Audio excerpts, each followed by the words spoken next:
여호수아 20장 1절에서 9절까지 말씀입니다. 네, 제목 읽겠습니다. 시작. 정의를 위한 도피성. 네. 지금 모세가 죽고 이제 여호수아를 통해 새로운 출발을 해서 라합, 그렇죠. 라합을 통해 하나님의 약속을 또 경험을 했죠. 그리고 여리고가 무너지고 결국 하나님께서 진멸하라고 했던 자들 속에서 라합의 가족은 구원을 받았습니다. 그러나 성공 뒤에 반드시 실패가 또 경험되기 마련이죠. 자기들이 했다고 생각을 하고 굉장히 교만해져 가지고 아이성을 정복하는 데는 실패를 한 거죠. 아간이라고 하는 사람 때문에 실패를 경험을 하기도 합니다. 모른 채 다음 작전으로 갔다가 패배를 경험하죠. 교만의 결과로. 그래서 순종을 통해 결국은 승리를 또 경험을 하죠. 그리고 라합 개인만이 아니라 기브온이라고 하는 또 이 공동체, 원래 또 같이 진멸당해야 될, 다 죽어야 될 얘네들도 돌아오게 되는 경험을 하면서 개인과 공동체, 이렇게 자격 없는 자들이 구원받게 되는 역사가 여호수아, 그리고 정복의 역사가 계속 반복이 되었죠. 그래서 신앙 고백을 하는 자들이 약속을 받아 누리게 되는 은혜를 여호수아를 통해 살펴봤습니다. 승리하게 되는 비결이 바로 하나님을 의지하는 것. 하나님이 싸우셨다. 주권이 하나님께 있다. 계속 여호수아서에서 흐름에서 살펴보았습니다. 그리고 가나안의 남부를 정복했죠. 북부를 정복했습니다. 정복 기사가 끝나고 이제 분배하는 기사가 나왔죠. 모세를 통해 차지했던 동편 분배 기사. 그래서 다 정복해서가 아니라 이제 큰 성읍들 위주로는 정복을 했으니 이제 나눠 갖고 너희들이 남은 싸움을 싸워라 라는 겁니다. 요단 서편까지 또 이렇게 분배를 쭉 우리가 살펴봤습니다. 그래서 믿음으로 취하는 거죠. 이 갈렙으로 시작을 했죠. 요단 서편을 분배하는데 갈렙의 믿음, 아낙 자손이 있는 그곳으로 내가 가겠다. 이 땅을, 이 산지를 내게 주옵소서 하면서 갈렙으로 요단 서편 분배 내용이 시작이 되었습니다. 그리고 땅 경계가 이렇게 쭉 나눠지게 되었죠. 그래서 저희가 12지파, 레위 지파는 이제 하나님이 기업이 되신다라는 내용까지 살펴보면서 쭉 살펴봤습니다. 하나님의 주권적 은혜로 정복했고 나누었다는 거죠. 그런데도 불평한 애들이 있습니다. 불순종한 애들이 있죠. 계속해서 그런 지파들이 나올 수밖에 없고 그 이후로도 계속 그랬다는 겁니다. 그럼에도 하나님은 계속 명령하십니다. 네 환경, 네 감정 안 될 것 같은데 하더라도 일단 가라는 거예요. 도전하라는 거예요. 믿음으로. 왜? 하나님의 약속이 거기에 있으니까. 가장 중요한 건 약속입니다. 마음대로 그냥 내 기분 따라서 무조건 도전하면 되는 게 아니라 약속을 믿고, 하나님의 약속을 믿고 개척하라는 겁니다. 삼림이라도. 그 명령의 말씀을 주셨죠. 그리고 마지막 지난 시간에 여호수아의 기업, 여호수아, 갈렙으로 시작해서 여호수아로 마무리되는 요단 서편의 분배입니다. 그래서 제2세대가 요단강을 건너서 여호수아와 갈렙이 믿음으로 고백을 했던 유일한 사람이었잖아요. 1세대에서 이들이 들어가서 이들이 처음과 마무리를 가지면서 난 다른 자들에게 다 분배를 해놓고 이 리더는 마지막에 자신의 작은 땅을 또 선물로 받는 기사를 지난 시간까지 살펴봤습니다. 갈렙으로 시작했다가 여호수아로 마무리되는 거죠. 자, 오늘 이제 내용입니다. 자, 이번 지난 화요 만나 다음에 오늘 만나까지의 굉장히 큰 이슈라고 할 수 있는 내용이죠. 탄핵 인용되고 결국 윤석열 대통령이 전 대통령이죠. 파면되었습니다. 나름 뭐 저는 소름 돋았다고 생각하고, 그리고 아직 헌법 정신으로 살아 있다고 생각합니다. 그냥 정치적인 색깔이 아니라 그래도 중도라고 이야기할 수 있는 입장이라고 항상 저는 말씀을 드리는데, 이쪽도 저쪽도 함께 들어보면서 뭐가 진짜일까, 뭐가 객관적인 것일까를 항상 고민을 하는데, 이게 파면되는 것이 또 헌법재판관들의 그런 판단과 판결이 저는 정당하다 이렇게 또 생각을 내리는 바입니다.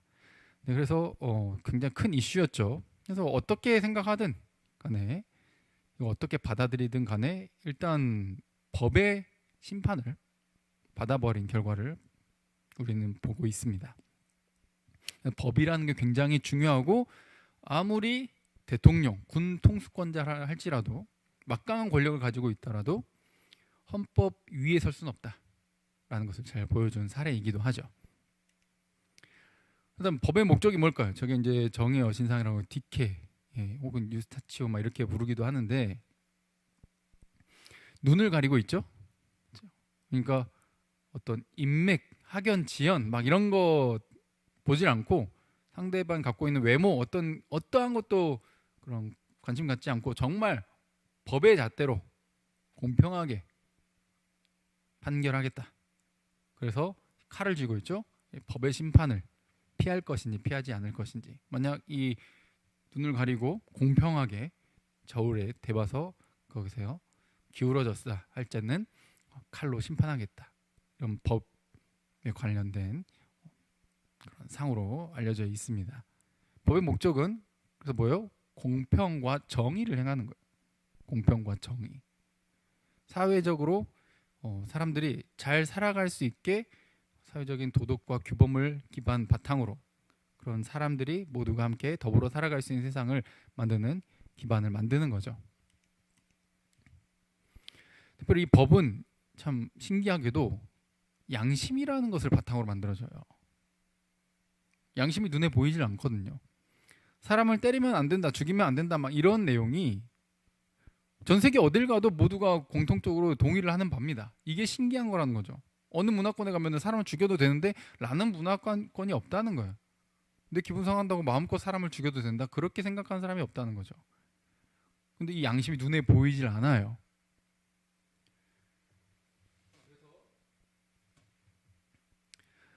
이 양심이 어디서부터 왔는가 라고 하는 것을 사람들은 말을 못하고 진화론자들도 말을 못하지만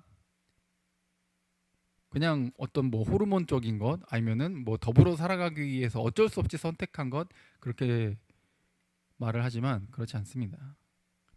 그렇다면 약자를 위해서 한 번도 본 적이 없는 사람을 위해서 자신의 목숨을 던지고 희생하는 그런 고귀한 가치를 설명할 길이 없다는 거죠. 무조건 약육강생이고 적자생존으로서 내가 살아남아야 된다고 생각하는 그런 가치관에서는 이걸 온전히 설명을 못해요. 근데 성경은 뭐라고 말합니까? 이게 하나님의 형상을 닮은 거예요. 하나님께서 법이라고 한 것을 만드시고 제정하시고 우리 모든 마음, 사람들의 마음에 심어두셨대요. 로마서에 기록되고 있습니다. 세상은 이것은 신비다 이렇게 말을 하지만 성경은 분명히 말하는 거죠. 하나님이 주신 선물이에요. 이걸 바탕으로 법을 만들었죠. 그래서 하나님의 법을 살펴보니 사랑인 거예요. 서로 더불어 살아가는 하나님과 이웃을 사랑하며 살아가는 세상을 만들기 위한 거죠. 그래서 한 영혼이 무엇보다 귀하다? 천하보다 귀하다. 너 생명 뭘 천하를 다 줘도 바꾸지 않을 거 아니냐? 예수님께서 그렇게 말씀하시죠. 그랬을 때 한 영혼은 어떠한 가치보다 귀하다.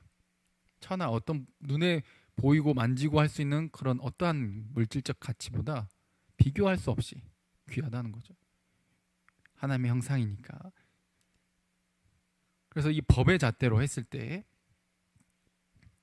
법이 참 귀하고 소중한 것이고 우리가 살아가는데 가장 기본적인 기반을 마련해 주는 것이지만 안 지켰을 때는 어떻게 됩니까? 값을 치러야 되는 거죠. 양심을 바탕으로 법을 바탕으로 그리고 사람들이 이번 탄핵 인용할 때도 혹은 탄핵을 인용하는데 반대했던 사람들조차도 법을 어기면 어떻게 해야 된다고 다들 생각하고 있는 거예요. 처벌을 받아야 된다. 대가를 치러야 된다. 법을 어겼으면 값을 치러야지. 이렇게 생각을 한다는 거죠. 이게 양심에서 나오는 모든 사람이 생각하는 죄에 대한 기본적인 생각이라는 거예요. 죄를 지었으면 그 죄값을 대가를 치러야 된다라는 거죠. 자, 그 생각의 바탕에서 오늘 내용을 한번 살펴보도록 하겠습니다. 자, 도피성에 관한 내용이 또 나와요. 민수기에서도 나왔죠. 신명기에서도 나왔어요. 오늘 또 여호수아서에서도 또 나옵니다. 자, 도피성 먼저 들어가기 전에 지금 앞에 12지파 땅을 분배한 내용을 정말 어떻게 보면은 지루하다 싶을 만큼 우리가 쭉 살펴봤잖아요. 근데 레위지파가 남았어요. 레위지파는 근데 성읍이 있어요, 없어요? 성읍은 있어요. 땅이 없는 겁니다. 기업이 없어요. 땅이 없는 거지. 성읍은 받아요. 전 이스라엘 전국에 총 48개, 48개의 성읍을 받습니다. 그래서 전국에 흩어져 살아요. 전국 각 이스라엘과 그 지파들을 위해서 섬기고 말씀을 가르치고 하는 그런 역할을 부여를 받은 거죠. 그러면 그 48개 중에 6개의 성읍을 선별합니다. 자, 레위 지파예요. 레위 지파가 지내는 48개 중에 몇 개? 6개를 선별해서 뭘로? 도피성으로 지정을 하는 거예요. 자, 그러면은 지금 땅을 나눴던 12지파 이야기, 그 중에서 이제 레위 지파가 남은 건데, 레위 지파는 도피성을 이야기를 한다는 거죠. 읽어볼게요. 자, 시작. 여호와께서 여호수아에게 말씀하여 이르시되 이스라엘 자손에게 말하여 이르기를 내가 모세를 통하여 너희에게 말한 도피성들을 너희를 위하여 정하여 부지 중에 실수로 사람을 죽인 자를 그리로 도망하게 하라. 이는 너희를 위해 피해 보복자를 피할 곳이니라. 아멘. 도피성들을 누구를 위해? 너희를 위해. 도피성을 마련하는 이유가 너희를 위한 거래요. 뭐야? 사람을 죽인 자를 위한 거라며. 사람을 죽인 자를 위한 건데 너희를 위해. 와, 이게 또 엄청난 암시가 있는 거죠.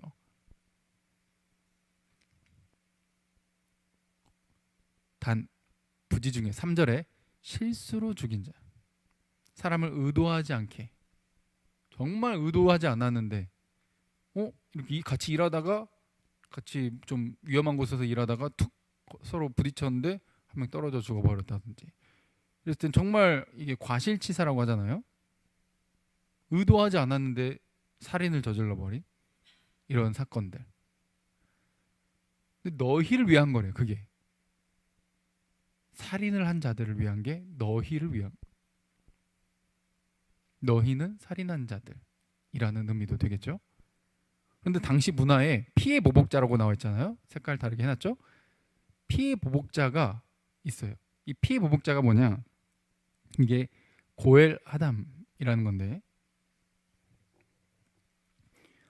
누군가가 내 가족이나 친척을 죽였어. 그러면 나는 그것을 복수할 의무를 가지고 있는 거예요. 내 가족을 죽였기 때문에. 그래서 가족부터, 형제부터 혹은 친척까지 해서 순번이 있고 그것을 갚아줘야 돼요. 내 가족이 살해를 당했어? 그럼 가서 피는 피로 갚는다 그래서 똑같이 죽여버리는 거죠.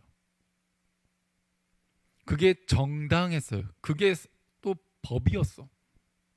그러니 그만큼 누군가를 죽이는데 쉬워요, 어려워요? 어려운 거야. 누군가를 죽여버리면 어때? 나와 혹은 내 가족까지도 같이 굉장히 큰 피해와 결국 죽음으로 갚아야 되는 일이 발생해 버리니까. 근데 그 죽이러 가는 그 사람을 뭐라고 말해요? 고엘하담. 그래서 피해 보복자. 보복자라는 게 고엘이라는 히브리어고, 하담, 그러니까 피해. 피를 피로 갚는다. 곧 죽음은, 피는 생명이다라고 창세기부터 나와 있잖아요. 생명은 생명으로 갚는 거예요. 생명을 죽였으니 너도 생명으로 갚아야 된다는 거죠. 당시 문화였어요. 근데 실수로 죽여버렸잖아. 이때 이제 난리가 나는 거죠. 실수로 죽였어도 저 사람이 죽였다라는 생각에, 여러분도 생각해 보세요. 내 가족을 누가 죽였어? 죽여버리고 싶은 거죠. 이게 인간의 정상적인 마음입니다. 그래서 칼 들고 쫓아오잖아요. 죽이기 위해 열심히 도망을 치는 장면입니다. 이게 이제 도피성을 표현해 놓은 그림이죠. 그때 그곳에 있는 레위 지파죠. 장로들과 이런 제사장들 무리가 그 앞에서 받아주고 혹은 거부하고 하면서 이 사건을 판결하게 되는 겁니다. 그래서 이 고엘이라는 말은 히브리어 어디서 나왔어요? 가알이라는 표현에서 나왔어요. 가알. 가알 밑에 괄호 안에 써진 여러 가지 의미들 한번 읽어볼까요? 시작. 갚다, 무르다, 속량하다, 구속하다 라는 의미예요. 여러 가지 의미를 가지고 있죠. 그러니까 굉장히 억울한 일을 당했을 때, 어떤 속박을 당하고 있을 때, 어딘가 갇혀 있을 때, 그래서 속량해 주는 거잖아요. 구속해 주는 거예요. 대신 갚아 주는 거예요. 그걸 해 주는 사람을 고엘이라고 불렀어요. 고엘. 아까 보복자 해서 사람이잖아요. 영어로 하면 ER이 붙는 거고, 고엘이면 가을에 이 명사가 붙은 그런 명사형으로 사람을 뜻하는 거죠. 갚아주는 사람, 물러주는 사람, 속량해주는 사람, 구속해주는 사람, 이게 고엘이라는 거예요. 내 가까운 사람, 내 가족이, 친척이 억울하게 돈을 빌렸고 정말 어쩔 수 없는 상황에서 돈을 못 갚아가지고 종이 된다던가, 뭐 땅을 빼앗겼다던가, 감옥에 갔다던가, 막 이런 여러 가지 상황이 생겼을 때 그것을 가까운 사람이 그걸 가만히 구경하고, 뭐 지가 잘못해가지고 저렇게 된 거지 뭐 하고 구경하는 게 아니라 가서 내 것을 희생해서, 내 시간을 희생해서 갚아줘야 하는, 대신 물러줘야 된다는 거예요. 그게 하나님께서 명령하신 법이에요. 이게 굉장히 신기한 법이죠. 물르다, 갚아주다. 그래서 억울한 일이 생겼을 때 특히 이것들이 일어나게 되는데, 살해를 당했을 때는 특히나 그 살해를 당한 가족의 입장에서는 엄청난 분노에 휩싸여 있기 때문에 이게 통제하기 쉽지 않다는 거죠. 근데 이게 고의로 살인한 게 아니기 때문에 이걸 보호받아야 될 이유가 있었다는 것이죠. 그래서 이 지역 보이시죠?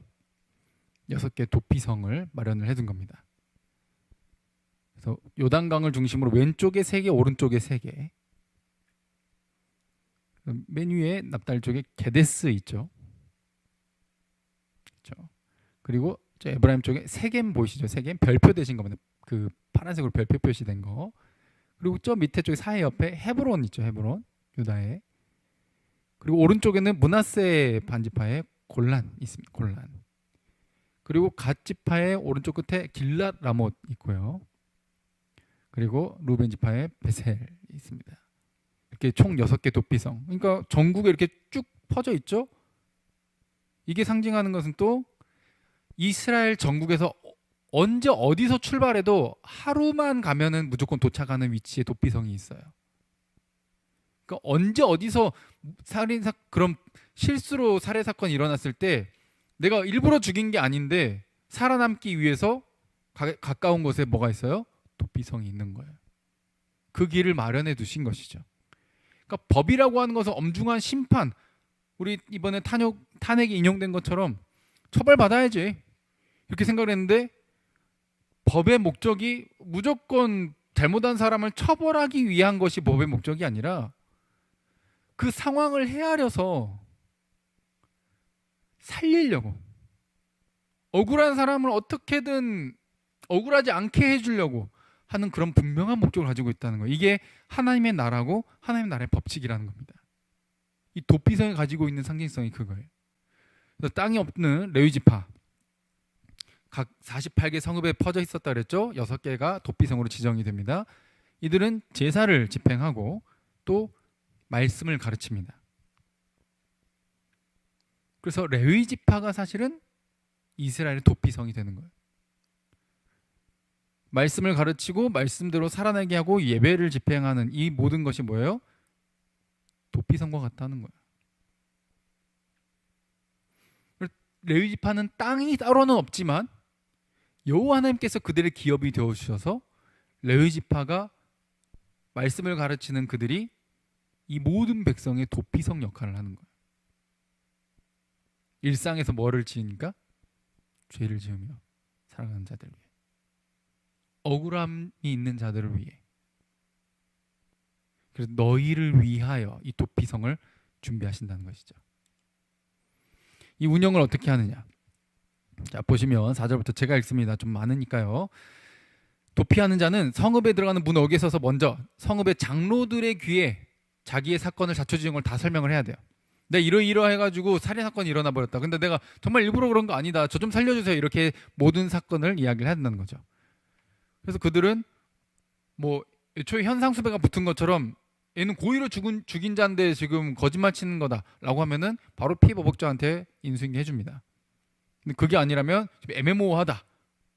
그러면은 진짜 억울한 것 같기도 하다. 그럼 일단은 거처를 마련해 주죠.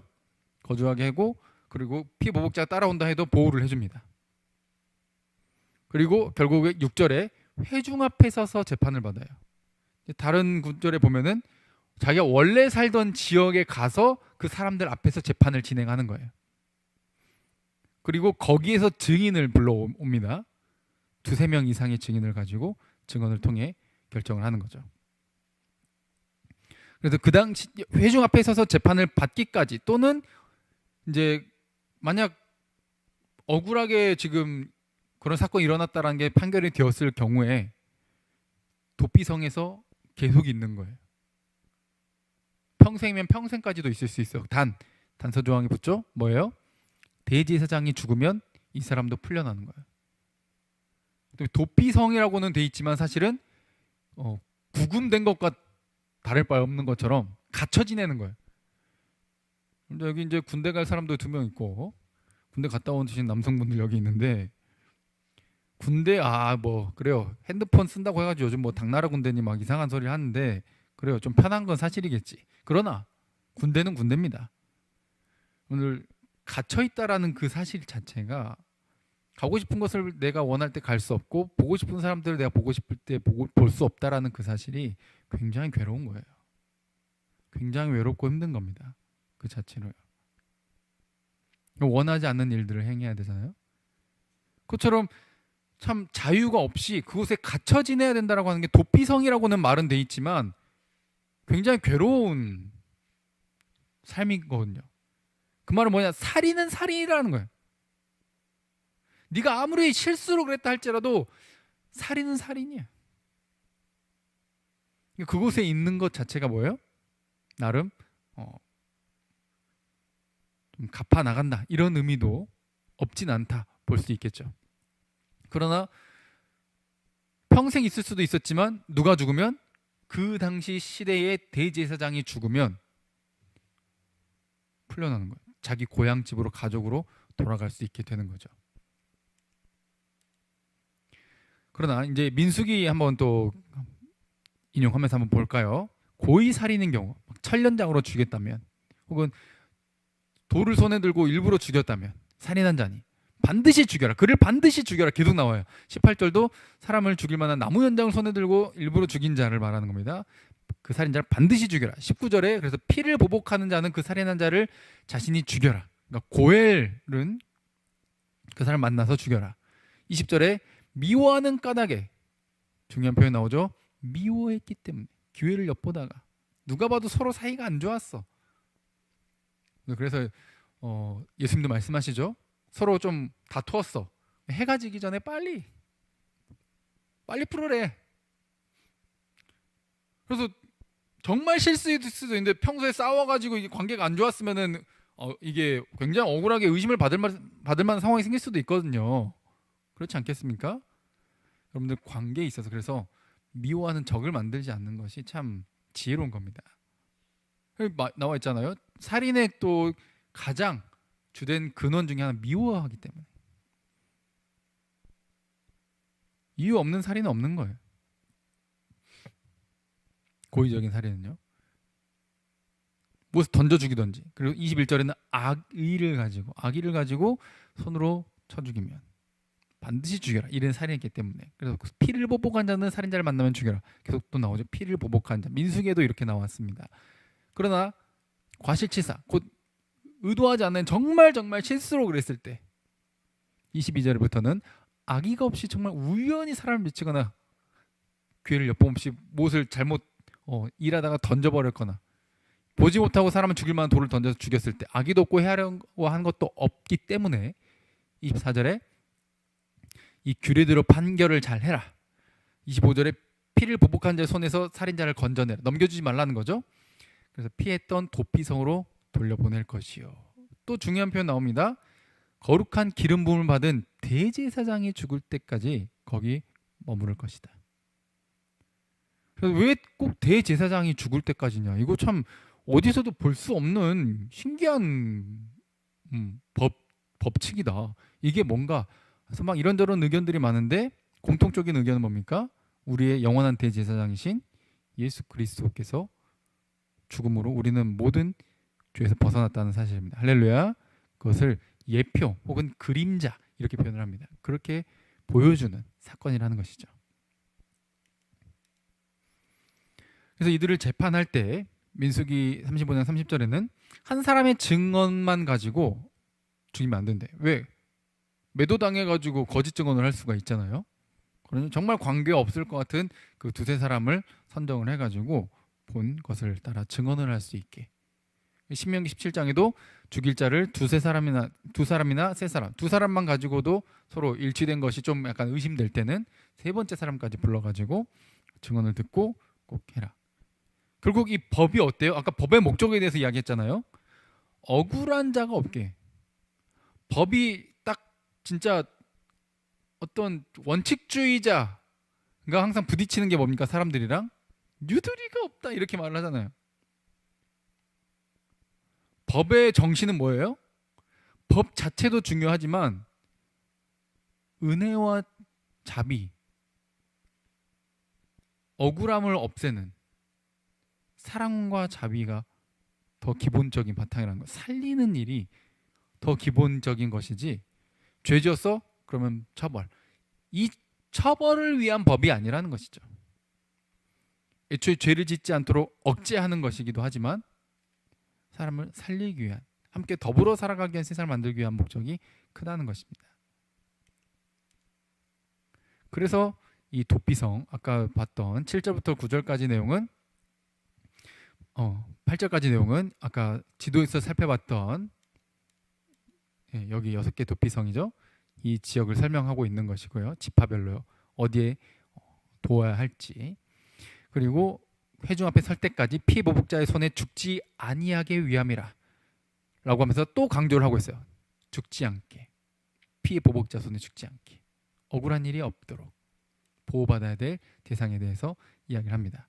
여기에는 우리로 치면은 그 체류자죠. 좀 외국에서 우리나라로 이민을 왔던지 돈을 벌러 와가지고 여기에 머무르고 있는 영주권자들이라든지 이런 사람들까지도 포함해요.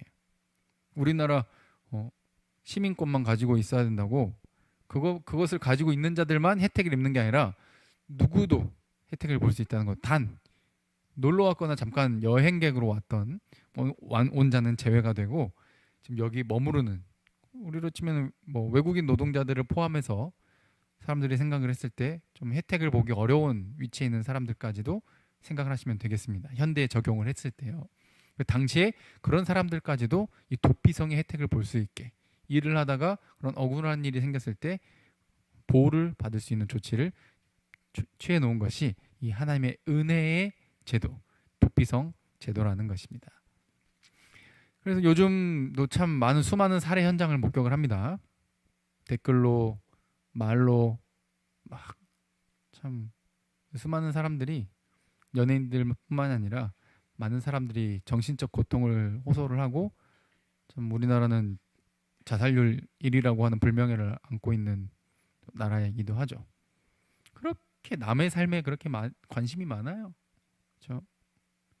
그 말 한마디가 나는 한마디지만 그 사람 입장에서는 정말 수없이 많은 말들로 비수가 날아와 꽂힌다는 것이죠. 그렇게 우리는 수많은 사람들을 우리 곁에서 떠나보냈습니다. 요한일서는 이렇게 말을 하고 있어요. 자, 3장 14절에 15절입니다. 읽어볼까요? 시작.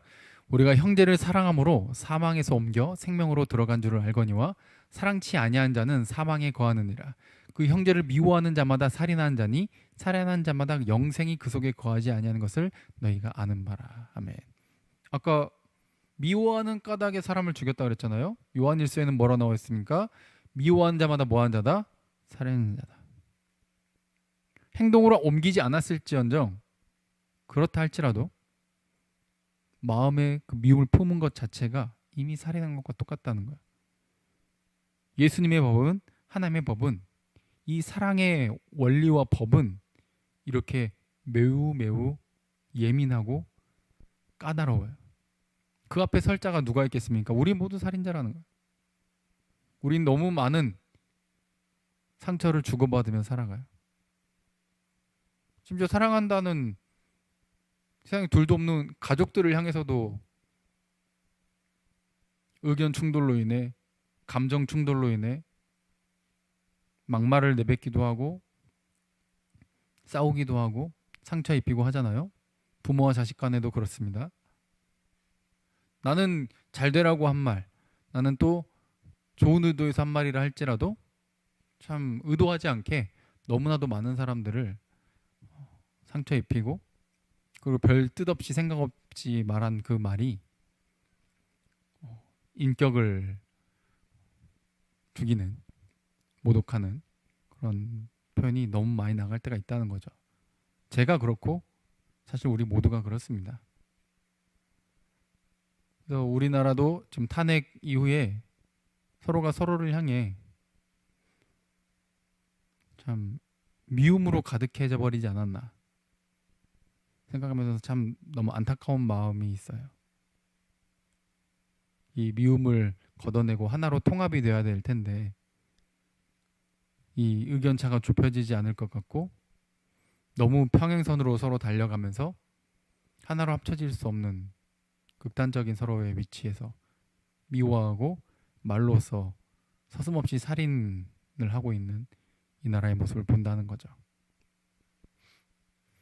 그래서 우리 모두에게 뭐가 필요해요? 도피성이 필요한 거예요.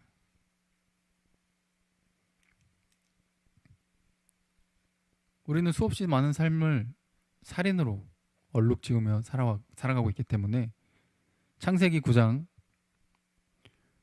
6절만 읽어볼까요? 자, 시작. 다른 사람의 피를 흘리면 그 사람의 피도 흘릴 것이니 이는 하나님이 자기 형상대로 사람을 지으셨음이니라. 아멘.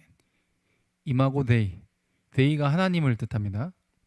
데이죠. 데이 라틴어. 이마고는 이미지를 말해요. 이미지, 하나님의 형상. 그러니 어떠한 뭐 외모가 어떻든지, 사회적 기여도가 어떻든지, 장애가 있든지 없든지, 피부색이 어떻든지, 돈이 얼마나 있든지 아무 상관없이 모든 사람의 생명이 똑같이 하나님의 형상으로 동등하다는 거예요. 창세부터 세상을 지으시고 하나님께서는 이 가치를 계속해서 이야기하시는 거예요. 반드시 생명을 해친 자는 내가 그에게서 그 생명을 찾겠다 말씀하십니다. 우리는 이렇게 수없이 살인을 하면서 살아가고 있는데 살아날 방법이 없는 거죠. 그때 역시 우리의 유일한 도피성이자 벗어날 수 있는 길은 누구십니까? 갈라디아서 3장 13절 읽어볼까요? 시작. 그리스도께서 우리를 위하여 저주를 받은 바 되사 율법의 저주에서 우리를 속량하셨으니 기록된 바 나무에 달린 자마다 저주 아래 있는 자라 하였습니다. 아멘. 우리를 속량, 저게 또 가알, 히브리어로 가알이죠. 우리를 대신해서 갚아주신, 뭘로?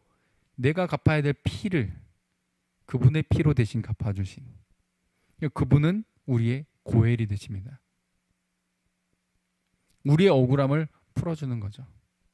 우리의 도피성이자 우리의 고엘이 되신 예수 그리스도, 그분의 은혜를 통해 우리는 살아남을 수 있게 된 것이죠. 네, 그래서 저희는 내가 사실은 갇혀야 하고 내가 사실은 죽어야 되는데 대제사장의 죽음으로 풀려난다 그랬잖아요. 이게 그 구약을 읽을 때는 다 이해할 수 없지만 신약을 통해 완전히 완성되고 이해되는 겁니다. 우리의 영원한 대제사장이신 예수 그리스도의 죽으심으로 우리는 풀려나고 자유를 얻게 되는 거죠. 그래서 우리의 영원한 본향인 하나님 나라에 들어갈 수 있는 거예요. 당시에 고향으로 돌아갈 수 있고 가족의 품에 다시 돌아갈 수 있었던 게 대제사장의 죽음을 통해서였던 것처럼 지금도 예수 그리스도의 죽음을 통해 우리는 하나님 나라, 영원한 우리의 가족의 품에 안길 수 있게 되는 겁니다. 그러니 어때요? 이 도피성 제도는 그냥 칼 들고 잘못했어 죽여, 이게 아니라 법이, 하나님 나라의 법이 뭐다? 정의와 자비가 공존한다. 죽이기 위한 법이 아니라 살리기 위한 법이다. 사랑을 위한 법이다 나라는 것이죠. 그게 공정한 나라가 바로 이 법으로 말씀으로 세상을 다스리시는 하나님의 나라의 법칙이라는 겁니다. 우리 삶 속에서 참 많은 숙제가 남아 있습니다. 정치 문제뿐만 아니라 여러분들의 개개인의 관계와 또 삶의 여러 가지 선택지 앞에서 참 고민할 수밖에 없는 우리의 삶의 모습이죠. 그러나 그때마다 아까 레위 지파의 성읍이었잖아요. 말씀이 중요하다고 말씀드렸습니다. 말씀이 중요해요. 말씀을 기준으로 주님을 의지하며 균형을 잃지 않기 위해 끊임없이 고민하며 함께 서간 저와 여러분들 되길 주님의 이름으로 축복드립니다. 내 개인적인 감정과 판단이 아닌 말씀을 의지해서 주님이 하셨던 그 정신, 예수님의 그 정신, 예수님을 닮은 그 태도, 그 방향성 잃지 않고 죽이기 위한 선택이 아닌 함께 살기 위한, 더불어 사랑하기 위한 하나님의 나라를 실천하고 살아내면서 주변에 이 나라를 잘 소개해 주시길 바라고, 그 세상에서는 볼 수 없는 아름다운 나라의 모습, 아름다운 가치관과 기준의 모습을 보고 반해서 여러분들의 그 빛을 보고 교회로 나오고 예수 그리스도를 만나게 되는 놀라운 변화가 이 크로스로브를 통해 모든 또 이곳 한국교회에 있는 성도들을 통해 임하기를 간절히 바랍니다. 찬양하고 기도하겠습니다.